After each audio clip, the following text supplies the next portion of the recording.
Hello there, I'm going to talk to you today about Tiny Epic Galaxies, a game by Gamelin Games, and this is great fun, this wonderful game, and it manages that despite having a bit of a disadvantage. See, here's the thing, one of the reasons why a lot of sort of the older, more traditional games people know aren't necessarily all that good, is because a lot of them rely on dice, specifically a mechanic called roll and move, which is what it sounds like. You roll a die, and then it has a number on you move that many. And if you think back to Snakes and Ladders, that's how that works. One player rolls a die, moves out a number of pieces, and then spaces. And then someone else rolls a die and moves out a number of spaces, and then take it turns, and then in the end someone wins. And they didn't win because they were better, or because they did anything smart, or because they had any input at all. Really, they won because the dice kind of said so, and that's a problem. That's a problem with dice games, because inevitably someone's going to win because they just happen to be luckier on the day, and that's not very satisfying. So a game that centres around dice has to be clever to be good, and luckily Tiny Epic Galaxies is clever and good and tiny. I mean, look at this tableau. Look at all these things I've got here. This is a setup for 3 players. You can have up to 5 players in this game. Look, there's this deck of cards here. There's all stuff all over the table. And there's these secret mission cards. There's so much, and it fits in this tiny box. They've really worked hard to put a lot of game into a small package, to the extent that the box itself has bits in that are useful. Look, this specifically denotes it's a dice tray complete with wonderful space art, and this has various rules clarifications for individual cards. Not that you'll need them, because this game's really simple and easy to play. And look at the actual manual. It's a tiny pamphlet. It's ludicrously small, because this game really is simple. Basically, you have your playing mat, and this is the only bit you really need to explain. You've got a playing mat. It's got these little tracks on. You record your society level, how much culture you have, how much energy you have, and what rockets you have. And that's kind of it. That's all you need to know, because the rest is all about dice, and what the dice do is kind of, I mean, it even tells you on this little player map that you hand around for whoever's current player is. You start off with some dice, start off with 4, and you put the lid back on here. That was a silly thing, because I need to demonstrate the dice tray. You know what, forget it, we'll just use table. So you take your dice, you roll them, and they've got stuff on, and they let you do things. Maybe they let you get more energy or culture. Maybe they let you move rockets around, you move them to different planets and they do things, or you start orbiting a planet, or maybe they let you move your orbiting rocket a bit further around until you get to claim that planet, and then you get the victory points on it, and it becomes part of your society. And then when you want to use one of these dice which let you use your special abilities, well, normally you can just use them to advance your society, which gets you more rockets or more dice or more victory points. But now you can also just do whatever it says on here instead, if you really want to. And the bit where it's clever is that, you know, you've got 6 actions, 6 sides for dice, 6 things you can do on your turn. And there's never a turn that's wasted.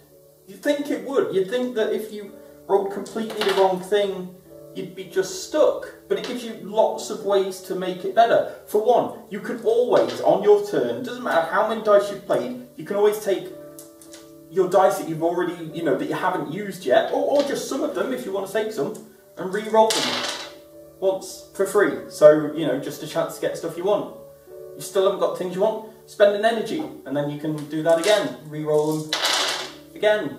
Or maybe it's not your turn, maybe you didn't get to do what you wanted, and someone else on their turn, cheeky bugger, they've got exactly what you wanted to do. That's fine, that's what culture's for. You spend a culture point, you get to do it as well. You steal their turn. Well, okay, they get to do it as well. You don't steal it, but still, And apart from all that, if push comes to shove and you've got like loads of dice that do nothing, you can just take a couple of them to turn another one to whatever side you want. So there's no turn in this game where you can't do anything. There's always possibilities, and it's just a matter of seeing what's possible. And the game's really easy to teach, and it's really easy to play, and it's just great fun. But the big trick of this game is this. Normally, when you do a game, the first time you play it with your friends, it's a bit dodgy, because... Tea time. It's a bit dodgy, because you're still learning how to play. You haven't actually played it before, you know, so you're there with them and you've had a flip through, man. You've had a look at the components, but you don't quite get it in context. I'll talk about that a bit more when I talk about a game called Samurai Spirits, which I picked up recently, but that's for another video. This game doesn't happen. Fine, you know why? Because every single one of these player mats has an AI variant on the back. You can play this game solo. It's up to 5-player competitive, but you can also play it solo. And each of the mats is an individual AI. It's 5 completely different opponents that act in different ways. And it's not exactly like the multiplayer game, but it's close enough that you get the hang of all the mechanics. You understand what these cards do and how they interact and all the clever ways that you can shape your turn, because it does get very clever. Once you've got 7 dice around and you've got 4 rockets that you can move in different ways, and all the different places give you a particular action if you want to land on them, and you've got your planets that give you different abilities, and you've got 3 or 4 different ways that you can change dice and do other things. The universe is your oyster. It's fantastic. And this has become one of my most played games, because no one ever plays this and by the end of the game hasn't understood what's happened. No one's ever played this, at least at my table, and not felt like they were involved and weren't feeling like they had a chance. Everything that happens in this game happens for a reason, and it feels good. It feels good to play. It feels good when you get to put together some clever play and mesh your friend up, and you know, just everything goes the way you want it to. I haven't even touched on the secret mission cards, and that's because I'll be honest, I generally, at least with the first time playing people, don't play with them. You just give people a couple at the start of the game and they have a look at them, and then they choose one that they want to play. And it's not necessarily the best thing on the first time you play the game because they have no idea what these means. So this one says, hey, gain 3 victory points if you get the most squiggly line planets, and you only get 2 if you tied. And this one says, gain 3 if you have the most lightning bolt at the end of the game. And when you're picking these cards, you probably don't understand what those are, or if you do, how likely they are to come up. And it just means that at the end of the game it's a bit more fuzzy. You think you've won, and then it turns out someone else had a card that just pushes them over the finishing line.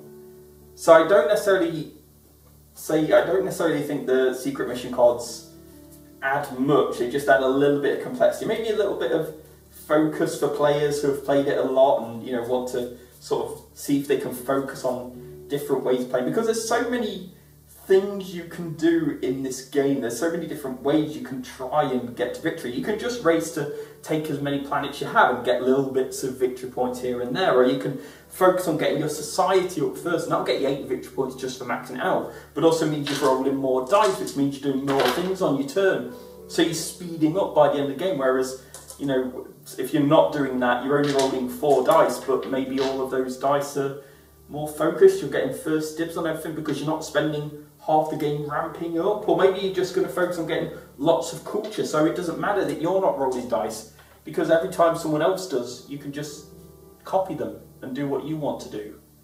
And then that gets into complexities, because suddenly you get to the end game and you've got, you know, you're playing with people who have played it a few times, and you have something that you want to do, but you know that if you do, they're going to follow you and they're going to do something better. So do you want to take that action, or do you just want to leave it and deny them the opportunity?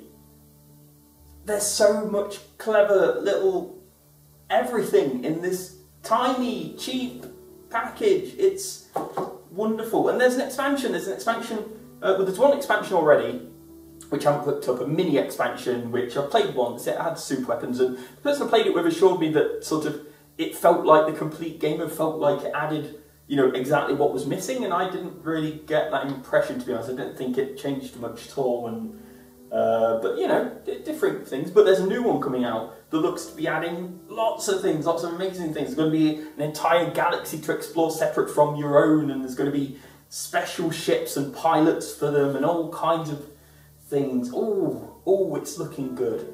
But you know, even then, you don't really need it, because this game, like, look at what you've got here. This is the game. This is the game. It's this one deck of cards, and I've played this maybe 10 times now, and I don't think I've seen everything in it. And even if I do, I don't think I've really understood it there's a universe of possibilities in this galaxy, which doesn't make sense because the universe is much bigger than. Anyway, point is, Tiny Epic Galaxies. I love it. I love it, and I think people should play it, and I think you should play it. You should buy it. You should buy it. Buy it for you. Buy it for you. Buy it for your friends. Play it together. It's good. It's fun. Easy. Nice. Do it. That's all I'm gonna say. Alright. Have a good day. Bye.